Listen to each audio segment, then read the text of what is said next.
All right. So we talked about ST, elevation and depression.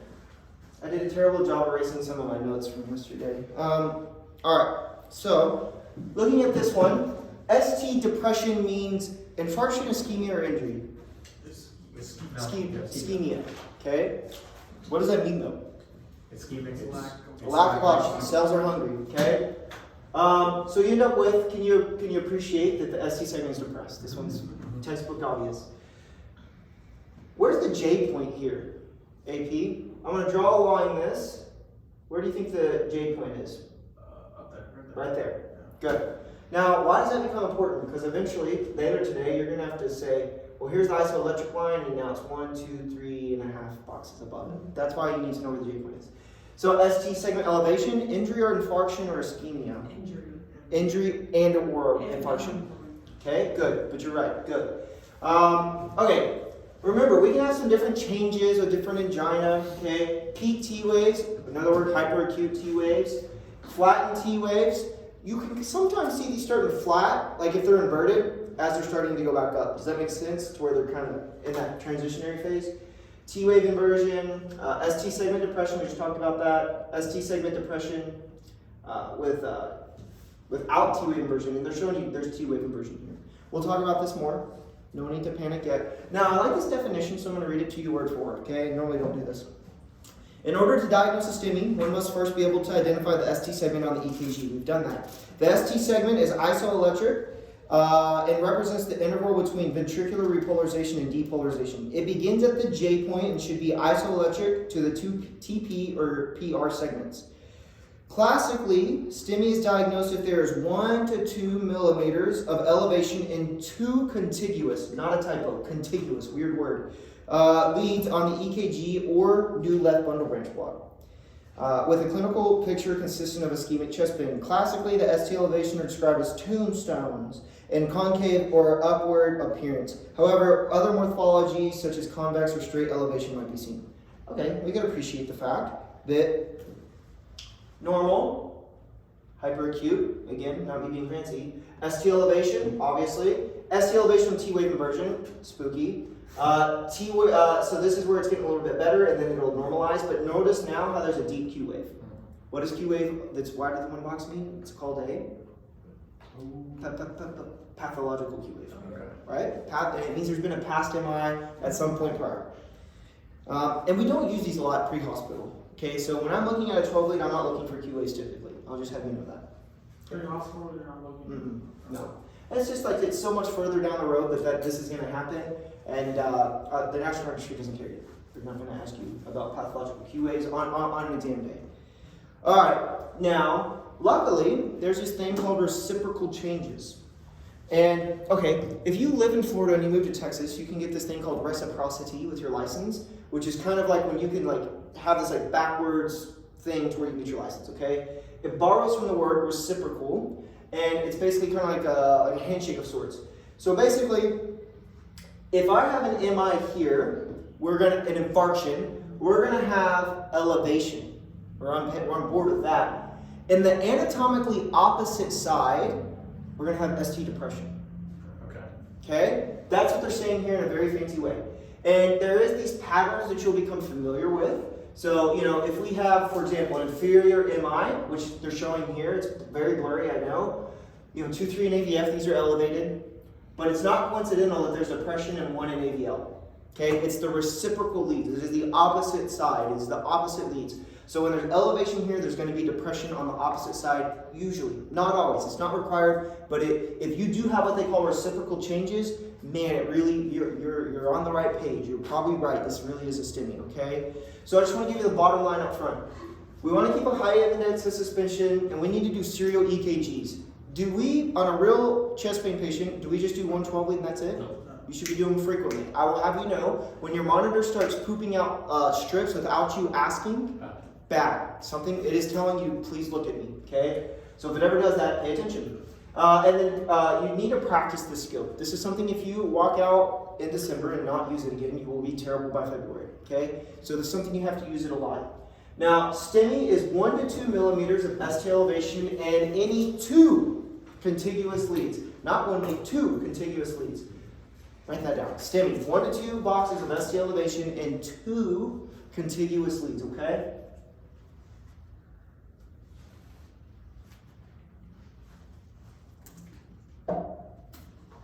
Now, we're going to have to give a differential diagnosis of STEMI in certain cases, like MI versus pericarditis. We're going to talk about all these today.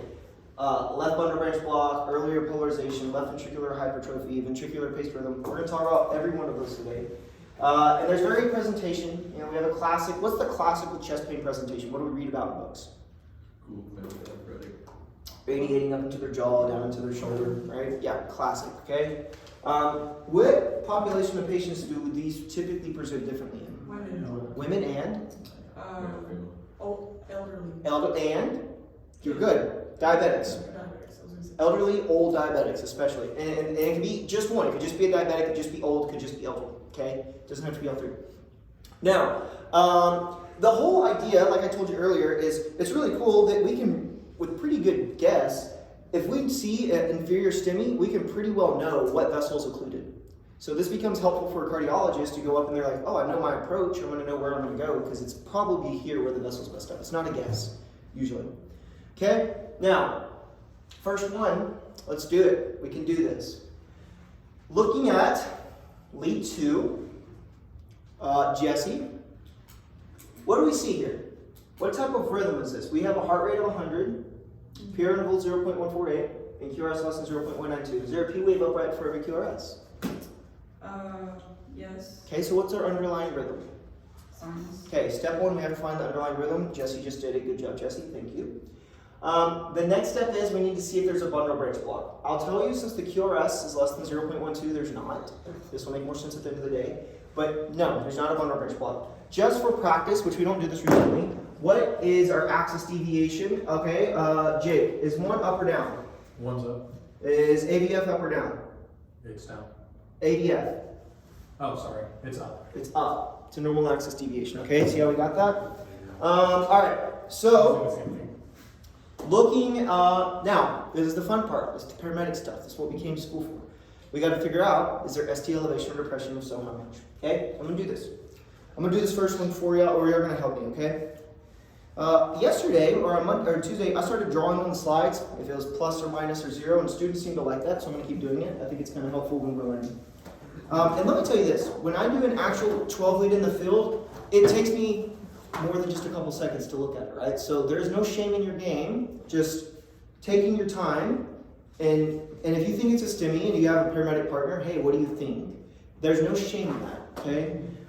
False activation of cath labs are incredibly expensive and annoying, so we don't want to do that. We want to be good at what we're doing. So let's look at 1 in ABL. Actually, AP, come on up. Come on up. Let's do it this way. Come on up.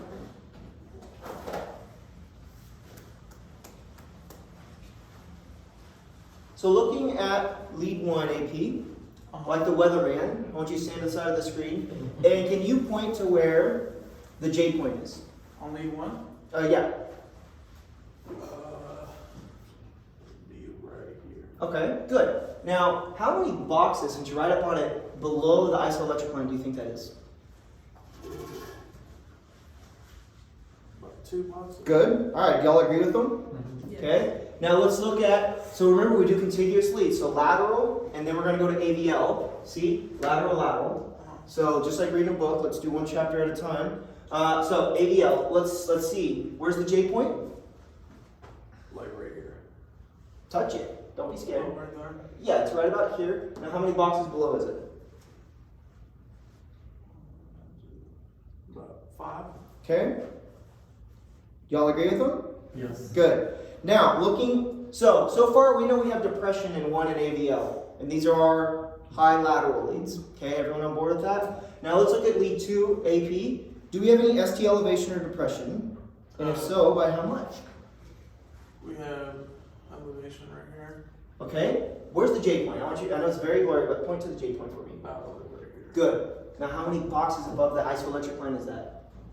No. The isoelectric line is down I'm here, sorry. right? Yeah. Yeah. Students get lost with these T waves. That's not the answer, okay? I had problems with that the other day. About 4 or 5. 4. Okay. How many boxes does it make it a STEMI? One or more. Okay. Let me clarify too. The definition on that varies widely. When I was teaching paramedic school and for college, I told my students 2. Okay, but the definition just varies so widely, and it's very complicated because it's actually the precordial leads is 1, and these leads are actually 2. But for our intents and purposes, to get points on the National Registry and pass paramedic school, 1 to 2. Because again, they're not going to hand you a marginal 1. Will you, real quick, I'm sorry, will you Okay. go to the J point again on there? Here. Yeah, okay. So we're going to go 1, 2, 3, 4, 5. Okay. Counting from the isoelectric line up. Good. Now, AP, can you do lead 3, please? Let's see. About 5, 6. Yeah, so +5, good. Now, let's do ADF. Finish off the boot. Let's see. About 5. Okay, good. Good. So far, we have elevation in 3 contiguous leads, right? Contiguous. They're of the same family. So far, we already have an inferior STEMI. I'll have you know. But we're very likely able to rule it in because we have reciprocal changes. Okay. See how there's depression in 1 in AVL? I told you those are the reciprocal. That's the opposite side. That is the reciprocation of it. So there's depression here, very likely a STEMI. Okay? So it would be elevation on the inferiors. Yep. See, And then- 2, 3 in AVF. And then depression on the lateral. 1 in AVL is reciprocal. Now, do you have to have reciprocal changes? No. Does it very, very likely rule things in? Yes. It adds a lot of a lot of oomph into what you're saying when this is there. It's not always there. But So if you had elevation in lead 1 and AVL, you'd see reciprocal changes in 2, 3 in AVF. 3. Yep, they're reciprocal, they're opposites. So that's the more you do this, the more you'll see those patterns, and you'll be like, oh, I know that's the reciprocal, because you'll probably figure that out before the day's over. But good job. All right, this is V1, it's slightly covered up. I covered up the doc in the box. You'll see what it says on the next slide. But this is V1 AP. Any ST elevation or depression? Not that I can. I would agree. So let's just call it 0. Now, what about V2? Yeah. Well, it's a little bit. So this is our J point Yeah. here. Y'all see that J Yeah. point? Okay. How many?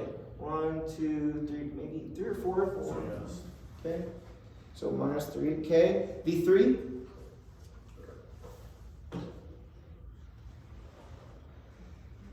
No, it's about the same. Okay. -3. Now these leads right here. What leads are these? They're the S and Sal. Septal. Okay. And then V3 and also V4. Is there any ST elevation depression there? No. It was, Okay. V5. No. V6. Maybe a little bit. Yeah, I would agree. Maybe 1 depressed. Good. All right. Let's give AP a huge round of applause. You can have a seat. Thank you. Y'all just did your first STEMI. So now we got to put it together with some really annoying nomenclature that people like to get real excited about. So Jesse confirmed this is a sinus rhythm. Okay, it's sinus rhythm. And we have an inferior STEMI with lateral reciprocal changes. That's it. Okay. Okay. Now here's why you're not going to write home about these. You can't call it septal reciprocal changes because it's not in both leads. You can't call it interior reciprocal changes. It's not in 2 contiguous leads. You can't call it lateral reciprocal leads, the low laterals, reciprocal leads because it's not in 2 contiguous leads. Okay. Now here's what the doc in the box says. Again, when they start throwing you stars and print and stuff, you need to pay attention. But it's an oral sinus rhythm of ST elevation considered an inferior injury or acute infarct. Okay, so this one is a pretty accurate diagnosis. Now, again, I think it's worth reading this word for word because this website did a good job. I created this, but I stole this off this guy's website. So again, inferior leads are 2, 3 in AVF. It represents the inferior portion of the heart and is most commonly perfused by the right coronary artery. Reciprocal ST depressions are seen in AVL and possibly 1 in AVL. We saw that today. So inferior myocardial infarctions are common. They're about half. So it's a very common pattern. Be aware of it. This subgroup of patients have a relatively low in-hospital mortality. So what does that mean? They do pretty well. Yeah. And it kind of makes sense because this is important, but not not as important as the left guy. Okay, so that is an inferior STEMI. Okay, now there's these things called a right ventricular infarction. Okay, so the right ventricle can be infarcted, and there's a certain way we can tell. So I'm going to do this one. So this is a sinus rhythm. Can everybody appreciate that? Yes. Okay. Now let's just whip through the answer choice, or let's just do these real quick. So lead 1, it's probably about like a -1. Everybody get that? Yep. Lead AVL, it's down 2. We good? Okay, we computing. Now looking at lead 2, it's definitely a +1.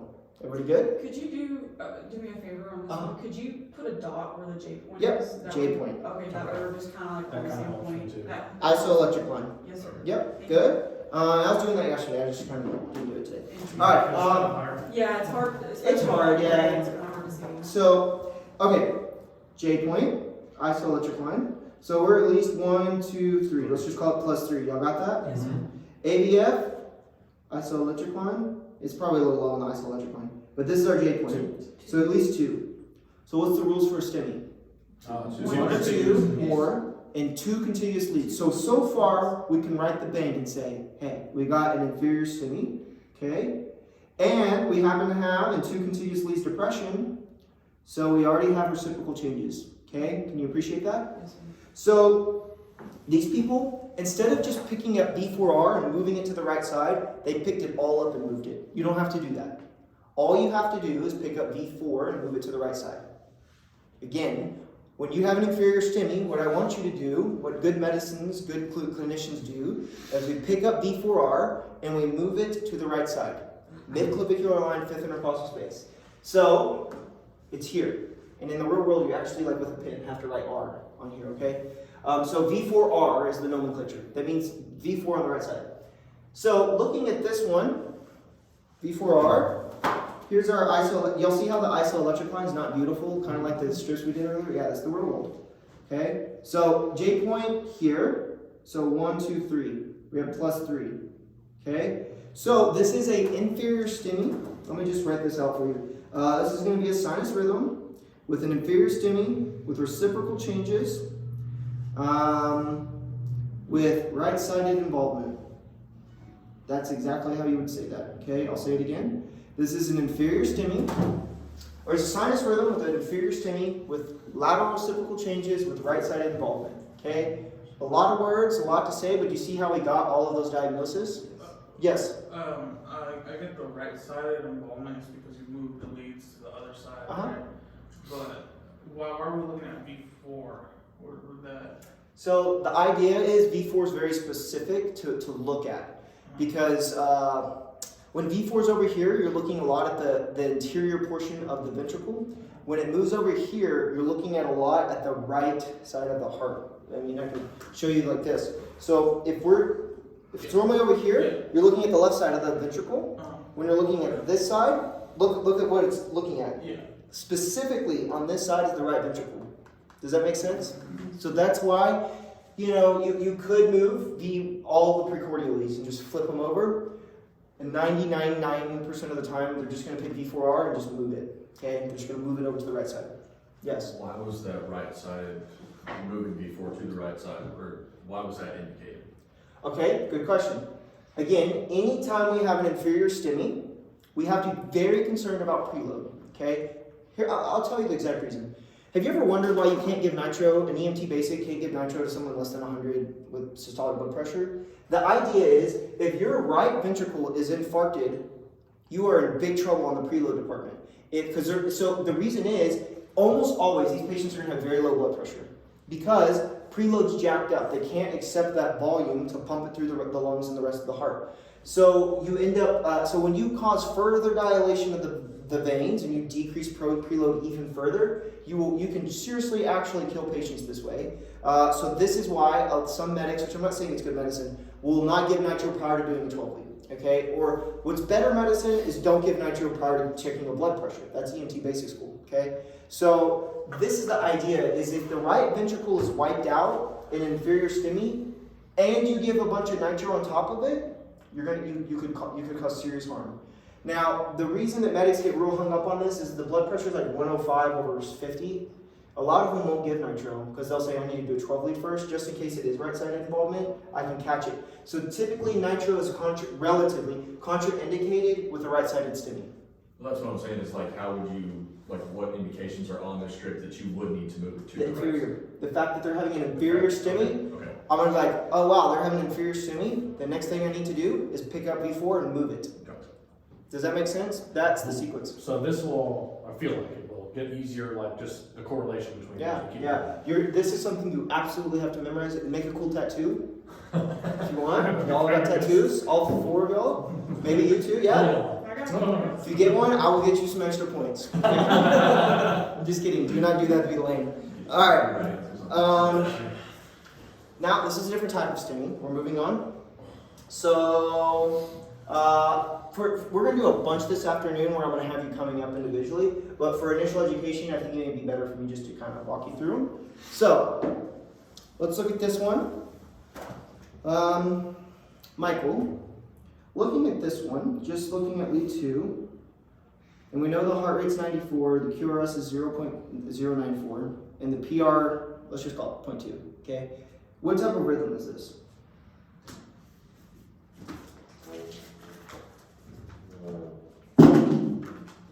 A sinus rhythm? It is a sinus rhythm, good. Now, the next thing we have to do is we have to see if there's a bundle branch block. Since I told you, this will make more sense later. Since I told you the QRS is less than 0.12, it's not a bundle branch block. You can just take my word on that for now. Okay? Now, moving to lead 1. Is there any ST elevation or depression on this one, Michael? J point's here. Yes. Yeah, like maybe 1, -1. Okay. Yeah. Now, looking at ABL, is there any ST elevation or depression?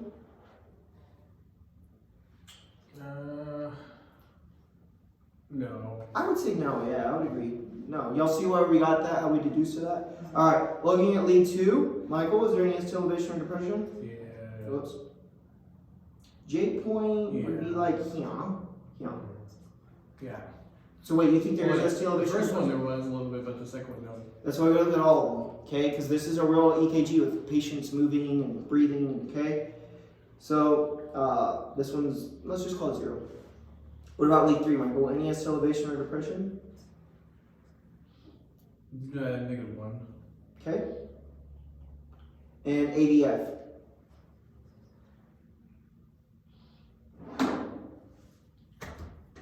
This one. Yeah. So the isoelectric line's probably about here. So maybe Maybe -1. Yeah. Okay, maybe. Okay, but so far do we have STEMI? No. Okay, Is that good. number 1? Now, yeah. When we're going through clinicals or whatever, when we, I mean, I know you might not have an exact answer, but when we get our 12 lead strips printed out, if we do like a dotted line across, will anybody get pissed off with us? Probably not. No, they can print another one. You probably, when you do these a lot, you won't have to draw a dotted line. Right. Your eyes will just go across. I'm doing this just to help build it. Yeah. No, so. Okay. V1, yeah, and you'll get more practice where, like I said, you probably won't have to do that. All right, V1, Michael, is there any ST elevation or depression? Elevation. Yeah, there is. Now, how many? This one's super blurry, so 1. Let me just say the J point's here. So 1, 2, 3, 3, right? Y'all good at that? You see how I got that? V2, J point's here. Isoelectric line's here. Probably 3. Y'all see where we're getting at? V3, isoelectric line's here, J point's here, J point's here, J point's here. So probably 3. All good? Now moving over to V4, isoelectric line's here. There's maybe 1 to 2, right? Let's just call it 1. Doesn't matter. V5, Michael, any ST elevation or depression? Elevation. Okay. This is the J point. And here's our isoelectric line. It's like kind of right on the line. So I don't, what makes you think there's elevation? Where it goes up a little bit. This part? Yeah. Okay, so that's just a T wave. That's just a normal T wave, okay? So don't get kind of, for lack of a better word, lost in the sauce on these T waves because they can be hyperacute like that, but we still are only interested in the J point that's down here, okay? Okay? And V6.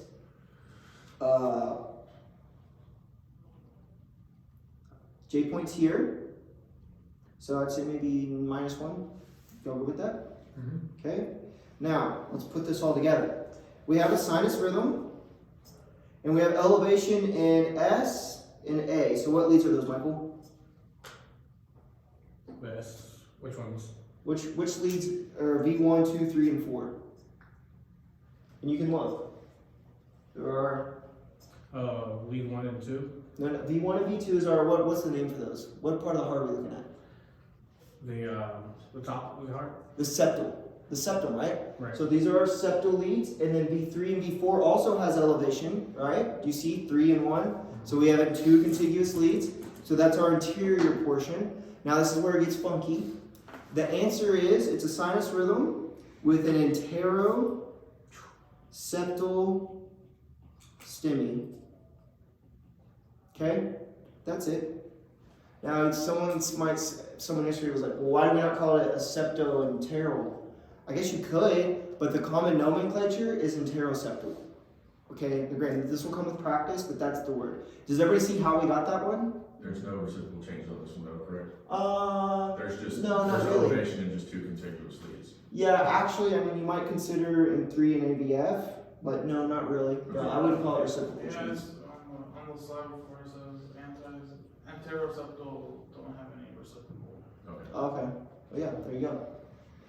Okay, let's talk about this. We talked about this earlier. I just want to point out, this is what happens when a plaque gets stuck, and they'll go into the cath lab and they'll inject dye into the arteries, and they'll see like, oh wow, it's just barely getting by that thing, and they'll identify the blockage. They go in there and there's a balloon, an angiogram, and they'll blow up the balloon, literally, and it has a hole through the middle of it to where blood can get through that balloon that's blown up, and eventually they'll go in there and put a stent. It's like, you know those Chinese finger traps? It's like that, but if you twist it the opposite direction, how it opens up, that's what they're putting inside. So it's like a wire mesh. And they put a bunch of like anticoagulants and chemotherapeutic drugs around that to make sure you don't have any growth.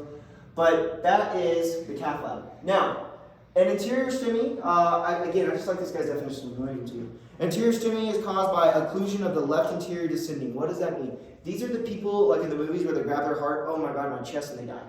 These are the widowmakers, right? So the area is represented by ST elevation in the precordial leads V1 through 6. As well as lateral leads of 1 in AVL. Reciprocal changes are present, and 3 in AVF, and that's hilarious actually, because I guess there was a little here, but not much.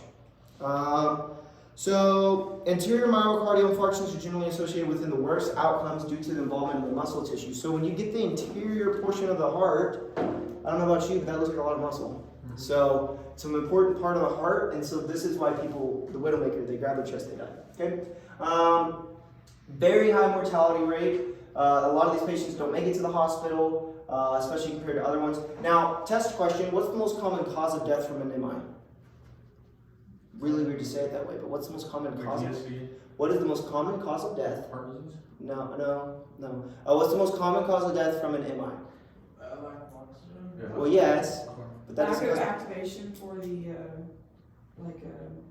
people around. It's really weird the way they word this, but they ask this a lot. It's arrhythmia. Oh. Okay. Okay, I know that sounds weird, but the most common cause of death of an MI is people go into arrhythmia, specifically VFib and VTAC, just so you know. So we'll go from anterior MI into a VFib. Or any of these. Okay. Any MI. So again, they can end up with like this blockage here, swelling, cells are no longer connecting and talking to each other anymore. They get irritated, they're already irritated, so they end up doing what they want and they end up dying. So I'm just letting you know, they like to ask it, it's a really weird question, but it is important to know because you will see this in clinicals. People have heart attacks and they die of arrhythmia, okay? It's usually a ventricular arrhythmia, VFib, VTAC. Could also be pulseless electrical activity, okay? Okay, it's the same EKG, it's just showing that to you. I'm gonna do this one real quick. We see a P wave upright for every QRS. I'm gonna assume the rate's 80. QRS is less than 0.12, this is sinus rhythm, okay? Now, looking at lead V1, I can tell you this is not a bundle branch block. Why it's not, I'll tell you later.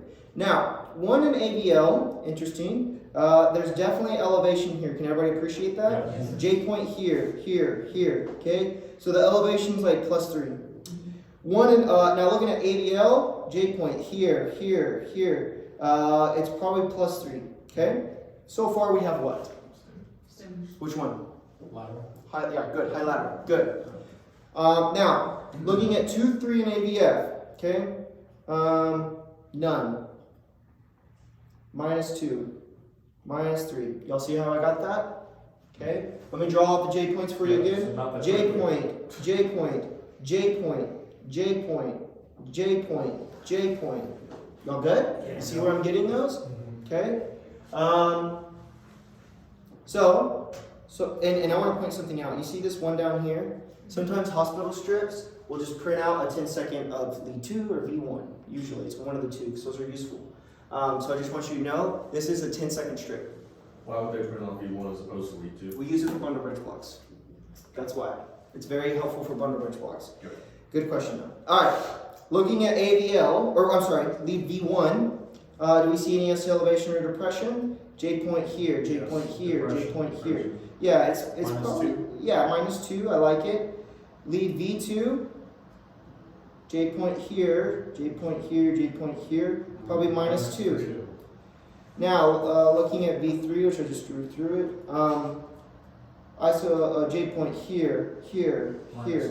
-2. Good. Whoops. Now J point here, here, and here. So I would say this is probably a 0. Do you see how I got 0? Does everybody see that? It looks like a plus.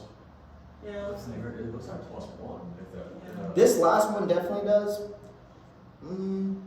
It's like borderline. It's borderline, okay? Okay. So I'll tell you what, I'll just write 0 to +1. Whoops. Okay. Because it doesn't change anything. But I'll show you why it doesn't change anything. Okay. So V5, J point is definitely elevated. Everybody see that one? It's definitely, it's like a 2.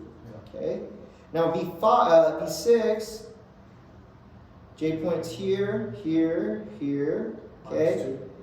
Yeah, maybe +1 or 2. Sorry. Who knows? But it's more than 1. We need 1. So let's zoom out. Let's put this together. It's a sinus rhythm. We know that. And we have elevation or lateral leads. This is definitely lateral STEMI. Does everybody agree with that? Coincidentally, there's depression in at least 2 contiguous leads. So we do have inferior reciprocal changes. Okay. Now looking at V1, pretty serious depression. V3, the reason I said it didn't matter if it was elevated because I knew this one was depressed. Oh, okay. Okay, so let me give you an example. If this said +5, doesn't matter because this is -2. It's not elevated. You have to have elevation in 2 contiguous leads. It does not matter what this one says. Does that make sense? Everybody got that? Don't fall into that trap. Do not fall into that trap. It has to be both or 2 contiguous leads.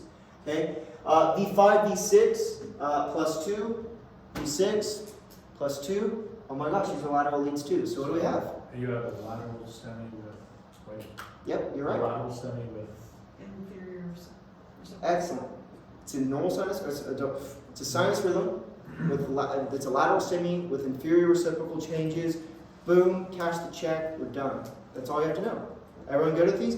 These tend to be easier than EKGs, but I'm not about to ruin your day. We're going to talk about STEMI imposters. Instead of saying inferior, could you say right side reciprocal change? No. It has to be one of the other. Inferior is not implying it's the right side until you move V4R over. Inferior is actually the left ventricle up until the point you move V4R.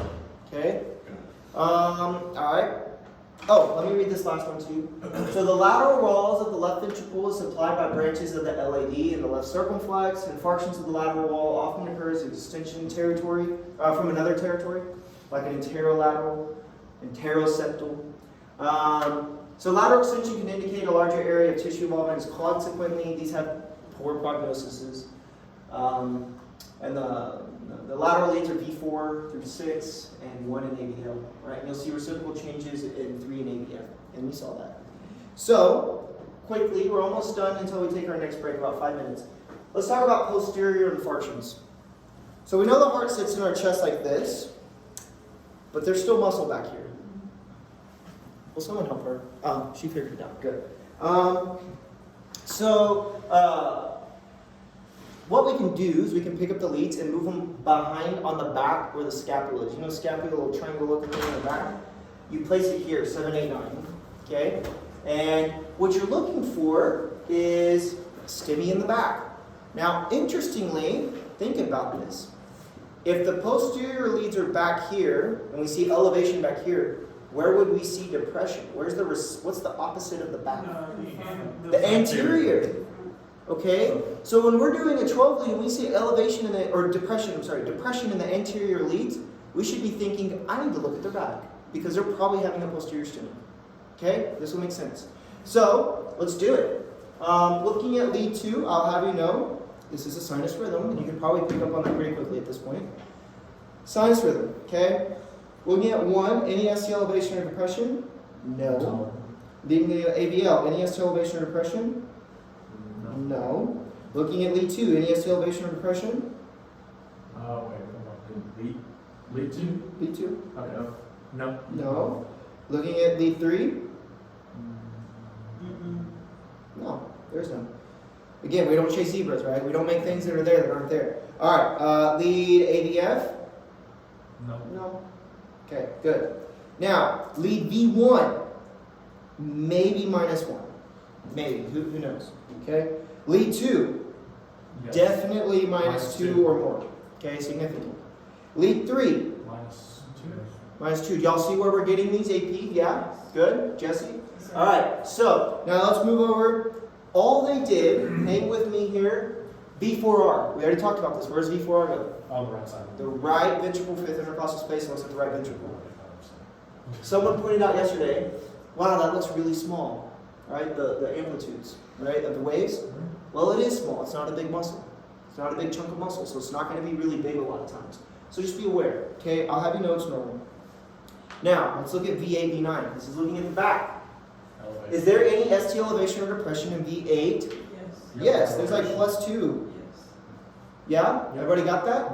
Now, V9, is there any ST elevation or my line's not very straight, but any ST elevation or depression? Yes. There's at least +1, some might say +2, but let's just call it 4. So. So if we put all this together, we have a sinus rhythm with a posterior STEMI with reciprocal changes. You don't have to say anterior reciprocal changes. At this point, it's implied. Again, nomenclature, it's okay if you get this wrong as a student. No one's going to beat you up on that. But y'all see posterior STEMI. And it's by no coincidence there's depression in leads and your anterior leads. Okay? Everybody good with that? Now, so here's what I want you to take home from a posterior STEMI. How many of you have actually done a posterior 12 lead? Do you do them routinely? It's okay if you don't, but we don't do these routinely, do we? No. Right? These become important. I would highly, sometimes we just do 12 leads, and I shouldn't be on video saying this. We do 12 leads just to do them. Yeah. Right? Check the box, move on with our day. If your patient has chest pain, and you're like, man, this is actual chest pain, I feel like they're, or your spidey senses routinely, No. how long does it take to flip this on their back? 20 seconds and about 10 cents, right, of electrodes. So you should be doing these, okay? And they're not commonly done. There's this guy, Bob Page, he does a lot of webinars and seminars on this at EMS conferences, and he's right. Could you imagine, it's negligence to miss this. When you see depression, especially when you see depression in your anterior leads, you need to be flipping them over and doing them on the back, okay? Now let's do this one real quick. Sinus rhythm, yeah? Yes. Okay. So, any ST elevation depression here? No. Y'all see how quickly? Sometimes you can kind of move on them. But is everybody, Michael, can you appreciate how these are all normal? Okay. Now, looking at V1, any ST elevation or depression, Michael? Yes. Yes, definitely -1 or more. What about V2? Let me see. It's kind of hard to see. J point here, J point Yes. here? Yeah. -2. Yeah. V3. Yes. Okay. If this said 4, 5, 6, right? We would be like, oh my gosh, we need to lift them up and put these on their back and take a look, okay? How neat, they already did this for us. V4, which is also part of the anterior leads, it is depressed by like -3 or more, okay? Now, V8 and V9, that's the back ones, right? Near the scapulas. The one directly below the scapula is V8, and the one closer to the paraspinal, that's V9. So, we have elevation in V8 by at least a box, maybe 2, okay? So let's just call it +1. Now V9, again, +1, +2. Yeah. +1 or 2, okay? Same diagnosis, just a different strip. Do you see how we're getting these? Okay, good. Y'all take a break because, but wait, there's more. There's STEMI imposters. This is the more difficult part of it, but they're not that difficult. Again, I think these are easier than 3 leads. Okay. So does anybody know what time it is? Yeah. 2:26. Yeah, 2:35. Come back. We'll do this for about another hour, and then we'll do an hour of 12 leads, and hopefully go home around 4:30ish. Okay.